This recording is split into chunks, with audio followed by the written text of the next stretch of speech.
Scar would have been the good guy.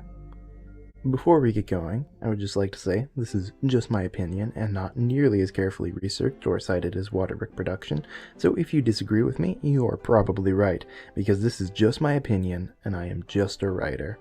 This is my video of my opinion of the whys, hows, and whatsits of how we got here. Let's get going, shall we? The world of writing a story has changed quite a bit in the last 30 years, since the original release of this movie, and the only Lion King movie. We don't talk about the other one. In those 30 years, we went from movies like this being made for young adults to this. There are a few reasons why I bring up this particular movie, but I'm getting ahead of myself. Let's go back and talk about The Lion King first. If you are watching this, I assume you've already seen The Lion King, but let's run through it real quick. Mufasa is the king of the vast African safari, the Pride Lands. He has a child, a son, officially kicking his brother, Scar, out of the running for the throne. Simba grows up, and by God, he just can't wait till his father's dead and he gets to be king. That little musical number leads him into the elephant graveyard, where the hyenas try and eat Simba and Nala. Mufasa saved both of them, and they run off home while Scar plots to kill both of them and take the throne. In a tragic scene that gave many children a heart attack, Scar kills Mufasa, and then tries to kill Simba as well. Simba survives, and goes to live for a while with Timon and Pumbaa, while the Pride Lands fall apart. Nala, now an adult, comes looking for someone to solve the Pride Lands problems.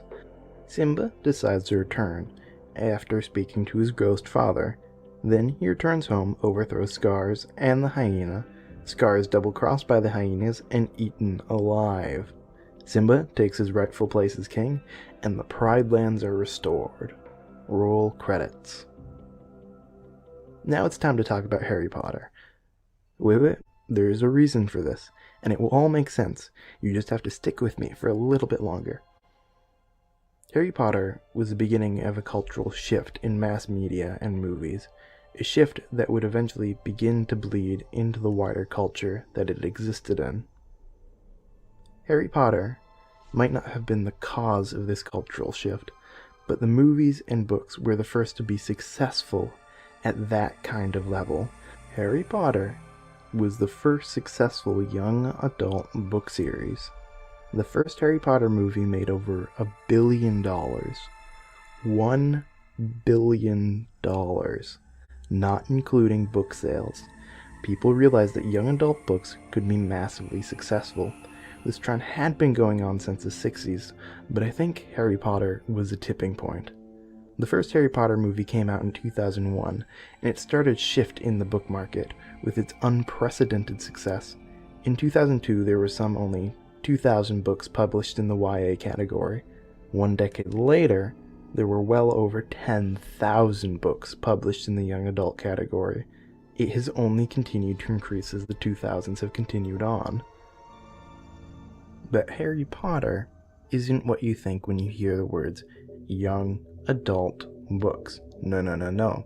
You think of something very different indeed. Some of you might even have just gotten very angry at me for calling Harry Potter a young adult book. In 2012, The Hunger Games came out, and although I hear it is really good, I have not read it, nor do I think it is the best example of a YA story. Nah, I think the best example of a YA story is Divergent. Also Maze Runner, but the Maze Runner was so freaking weird that describing it could be its own separate video. Divergent was an interesting case, and kind of the end of an era. I thought the final Allegiance movie came out more than a decade ago.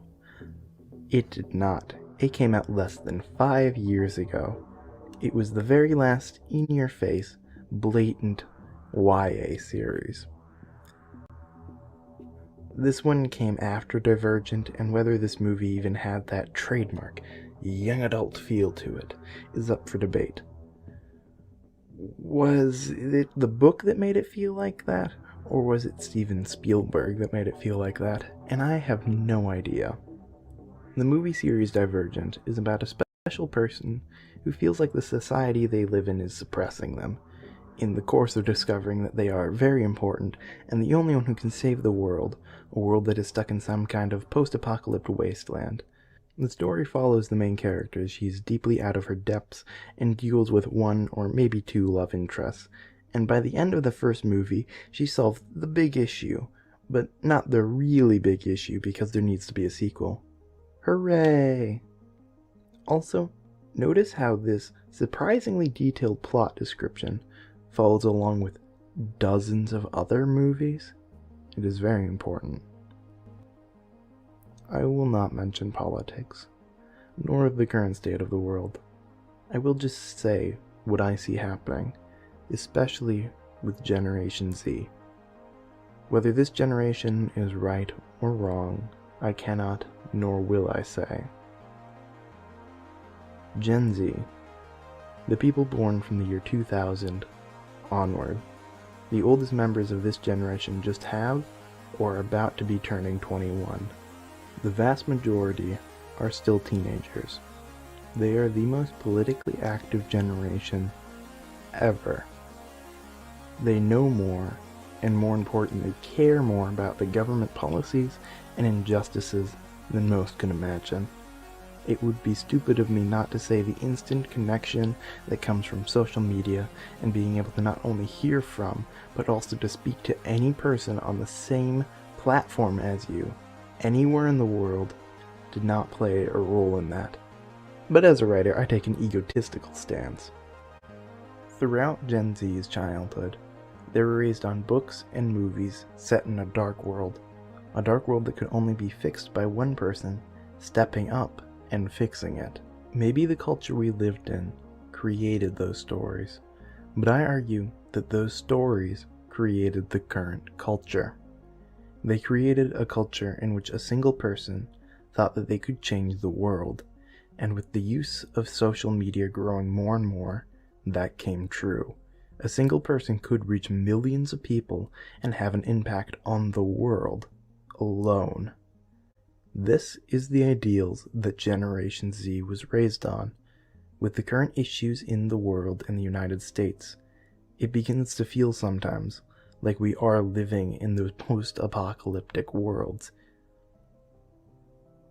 This finally brings me back to The Lion King. Let's go over The Lion King's plot one more time, just from a different angle, a different perspective of a different culture and a different time. Scar is the younger sibling of the soon-to-be king Mufasa. At a young age, Scar gets injured and given a rather cruel nickname if you think about it. He keeps this nickname for the rest of his life. He is rejected by the other members of his family, the only one he has ever known, and tossed aside like garbage. Soon enough, his brother becomes king and soon has a son. The son walks all over Scar like the worthless piece of garbage everyone has always thought him to be. So Scar does the only sensible thing. He turns to the other people that the patriarchy has thrown aside, the hyenas. Speaking of the hyenas, because they were not part of the desired class, they were tossed out of the Pride Lands and made to live in the stinking and burning wastelands as they starved to death because they were not part of the desired society. Meanwhile, back in the Pride Lands, the king and the pride rule over every single other living creature, forcing them to bow down to the regime or be cast out and die like the hyenas. Mufasa isn't a king, he's a tyrant, abusing his staff and forcing every living creature to bow down even to his child. So, Scar hatches a plan. He allies himself with the oppressed and downtrodden hyenas and decides to overthrow the tyrant. His plan succeeds. Knowing that the Pride would never expect this new regime of equality, he goes the way that all revolutions need to go. He attempts to remove the current power structure. Unfortunately, that means killing the king's heir. Notice how Scar refuses to do it himself. Despite being able to, he doesn't want to kill Simba. He just knew that he had to. Simba flees and the rest of the movie happens. But notice what doesn't happen back in the Pride Lands. Scar doesn't kill any of the other lions. He doesn't harm Nala, nor even Simba's mother. He just welcomes back in the groups that had previously been shunted aside and casted out. He brings equality to the Pride Lands. Now, you might be saying by now, but Scar destroyed the Pride Lands. He caused the rivers to dry up and trees to die, and all the animals to disappear. So then, my question that I'd pose to you is how?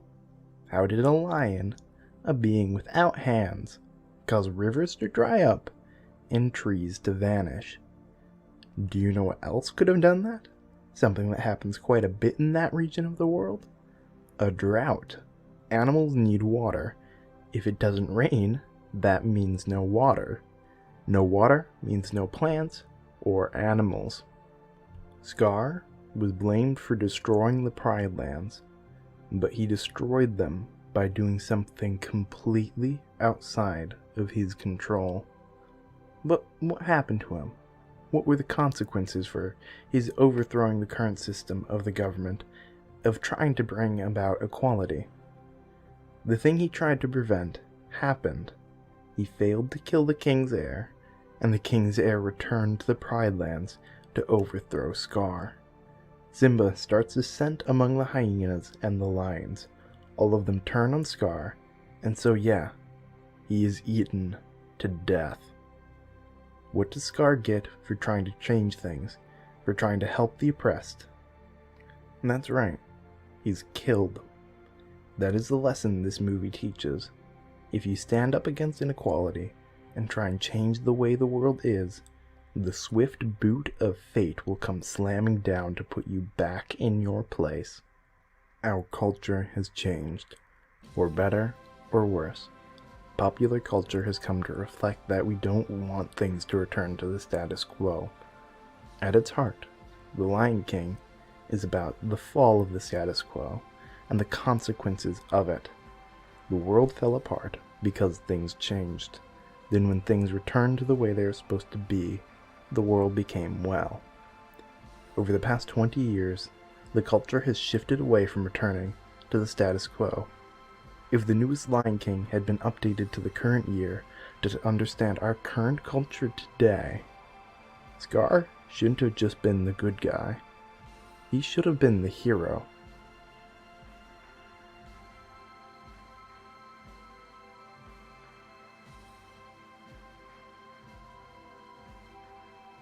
First video essay. Good night, good luck. Don't get lost. Click on some other short stories that I wrote, or read my book. I don't know.